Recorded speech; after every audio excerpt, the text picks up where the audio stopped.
It's a signature destination, a crown jewel along Michigan's west coast. Residents and visitors can't seem to get enough.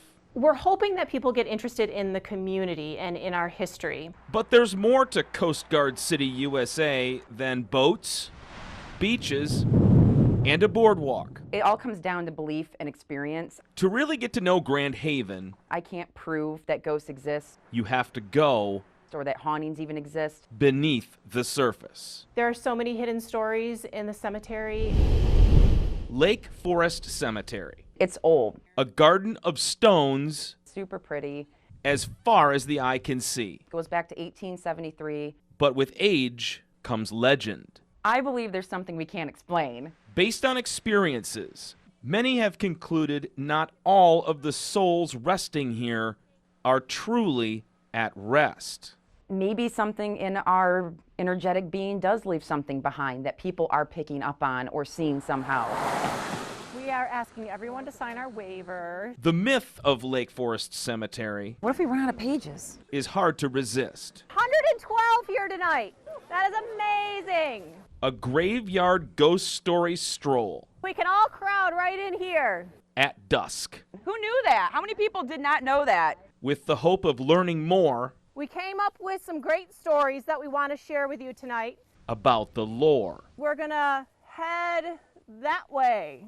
One of the first stops, One of the oldest on record. Potter's Field, That rooted me. I was like, what where is that? Grand Oh, Haven's poor and unidentified are buried. anywhere from 1,200 to 1,500 bodies buried side by side on top of each other in this space. Some claim to have had unexplained experiences while walking by. So when I came through and took someone who claimed to be psychic and felt things through this area, they knew nothing about the history of this spot. And so as we walked through, he stopped and said, wait a minute, what is going on here? This is weird. And the only way he could describe what he was seeing was how he said oil slicks just moving through the air above him. I don't like the spot. Off to the next location to learn about the legend And it doesn't look so scary anymore. of the Blue Man. There's a cool old tombstone up there. To get there, walking up what legend calls the stairway to hell is required. Up here, if you've ever been in this cemetery, is Ferry Hill. It's named Ferry Hill because William Ferry, one of Grand Haven's founding fathers, is buried there, along with all of his relatives. The Blue Man is a glowing blue figure that has been seen up on that hill looking down. Those who have seen it believe the Blue Man is William Ferry. One of the stories always said, too, that he was upset about his tomb being vandalized, so now he watches and he waits for anyone to come back up and disturb him and his relatives. While a shroud of darkness starts to cast over the crypts, We're going to go to an unmarked grave, unmarked intentionally. I'll tell you why. Let's go. the final tale is told. Right here is an unmarked grave of Peter Koopman. It was late November 1922. Koopman owned a saloon in downtown Grand Haven. Prohibition didn't prevent him from making his moonshine. One night, Peter Koopman shot his wife, Kate, in the back. the murder was here. This house is a consignment store right by the library called Second Impression, where this happened. When you walk into this consignment store, there's a big, beautiful wooden staircase going to the upstairs, and she was found crumpled there right at the bottom.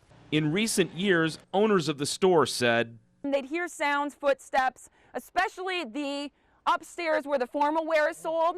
The formal wear would be cleaned up the next day. One of the workers, the girls that was working there, she was a high schooler, and right during the day, not at night when most people expect it, she saw a full-bodied white apparition come down the stairs and disappear. a paranormal investigation was performed. We got an interesting recording. You hear a very creepy voice say, I'm not happy, I'm not happy, I'm not happy. And then there's a pause.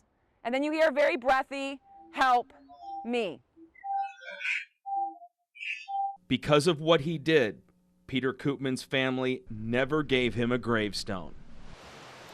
Are there restless spirits swirling above Potter's Field? Is William Ferry guarding the graves atop Ferry Hill? Does the ghost of Kate Koopman still reside inside the home where she was murdered? Maybe these stories will spark some interest in our community's history. There is one certainty. You can't deny that something is going on.